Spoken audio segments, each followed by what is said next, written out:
বাড়িতে দুদকে নোটিশ পাঠিয়েছে যে আমার নাকি গিয়ায় মানে আয় বহির্ভূত সম্পদ, এ কারণে আমার বাড়িতে চিঠি পাঠিয়েছে।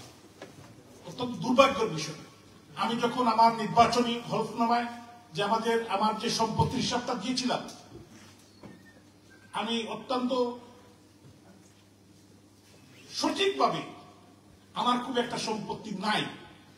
তো আমি আজকে এই ফ্রান্সের এই সভা থেকে এর আগে পরে কোনো সুযোগ এখনো পাইনি, বলতে চাই এই সরকার বা দিয়ে বয়ান দেখানোর কোনো কারণে, কিন্তু আমি চ্যালেঞ্জ করতে চাই আমার সহযোদ্ধা বন্ধুদের মধ্য দিয়ে, মিডিয়ার মাধ্যমে, যে আমার যদি একটি টাকা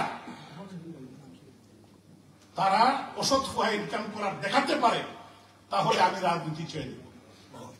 এবং তারা যদি প্রমাণ করতে পারে, তাহলে আমার যা সম্পত্তি আছে সব রাষ্ট্রীয় কোষাগারে আমি নিজেই দিয়ে দেব। এটা আমি আপনাদের সম্মুখে চ্যালেঞ্জ করতে চাই। কিন্তু জুজুর বয়, আমাকে দুদকের চিঠি দিয়ে বয় ভুল জায়গায় নক করেছে, এগুলোতে আমি ভয় পাই না। আমাকে 111 অনেকে ভয় দেখিয়েছিল, আমি কিন্তু পিছপা হই।